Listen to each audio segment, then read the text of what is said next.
আমি আমি জানি না, আপনি পোস্ট দেখেছেন, আপনি জানবেন তারা কারা। আমি তো প্রতিকূলকে কখনো বলতে শুনি যে দলের মধ্যে কেউ ভিলেন। আমি হঠাৎ করে অন্যকে কি বলছে না বলছে আমি জানবো। মানে সব ঠিক আছে বলছেন?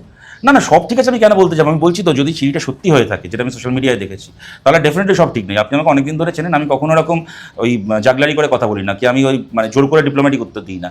এই চিঠিটা যদি সত্যি হয়ে থাকে তাহলে ডেফিনেটলি সামথিং ইজ রং, কিন্তু সেইটাকে যেভাবে দেখানোর চেষ্টা হচ্ছে সেরকমভাবে মনে করার কোনো কারণ আমি অন্ততপক্ষে পাচ্ছি না।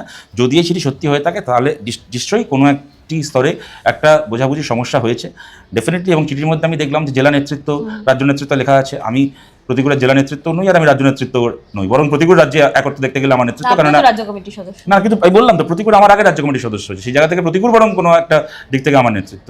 সুতরাং এটা আমি কেন এই বাংলা ভাষাও যাত্রা কদিন আগে যখন হলো, মীনাক্ষীর পরে গোটা রাজ্যে যদি সবচেয়ে বেশি সভা কেউ করে থাকে বাংলা ভাষাও যাত্রা চলাকালীন, আমার ধারণা প্রতিকূলই করে থাকবে, হয়তো হিসাব করলে দেখা যাবে।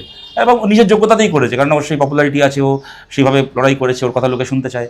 হ্যাঁ, একেবারে সেই দিনাজপুর থেকে শুরু করে একেবারে এই মানে কলকাতা কমাহাটি সমাবেশের আগে পর্যন্ত উত্তর চব্বিশ পরগনা কি নদিয়াতে সবচেয়ে বেশি মিটিং হয়তো মীনাক্ষীর পরে দেখা যাবে প্রতিকূলই করেছে, নিজের যোগ্যতাতেই করেছে। সুতরাং ডেফিনেটলি যদি কোথাও এরপরে কোথাও কোনো বোঝাবুঝির হয়ে থাকে, ডেফিনেটলি নেতৃত্ব তার কথা বলবে। যদি আমার সুযোগ হয় আমিও কথা বলবো, নিশ্চয়ই বাকিরাও কথা বলবে।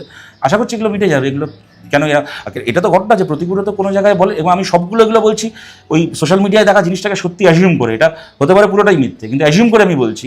কোথাও প্রতিকূলে বলেনি যে সিপিএমের কেউ চোর, চুরি করেছে, দুর্নীতি করেছে। বামপন্থীরাও কেউ বলতে যায়নি কখনো যে প্রতিকূল কখনো কোনো দুর্নীতি করেছে, কিছু করেছে। প্রতিকূল যে লড়াই করেছে এত বছর ধরে পার্টির, আমাদের গর্ব সেটা। সুতরাং এখানে হিসাবের প্রশ্ন আসছে করতে গিয়ে। তৃণমূল যখন কেউ ছাড়ে তখন তারা বলে যে এই চুরি করেছে, ওই নেতা চোর, সেই নেতা চোর, তাই আমি তৃণমূল ছাড়ছি। যখন কেউ বিজেপি ছাড়ে তখন সে বলে শুভেন্দু পয়সা খেয়েছে আর অমুক ওখানে দাঙ্গা করেছে, তাই আমি বিজেপি ছাড়ছি। আমাদের পার্টিতে কেউ এই কথা আজ অব্দি কোনোদিন বলতে পারেনি, ভবিষ্যতেও কখনো বলতে পারবে না। যা সমস্যা হয়েছে একটা পরিবারের মতো যদি হয়ে থাকে, ডেফিনেটলি সেটা মিটে যাবে বলে আমরা আশাবাদী। প্রতিকূলের মতো একজন কমরেড যে লড়াই করেছে, আমাদের সম্পদ আমাদের পার্টির, ডেফিনেটলি পার্টি তাকে বুক দিয়ে আগলানোর চেষ্টা করবে।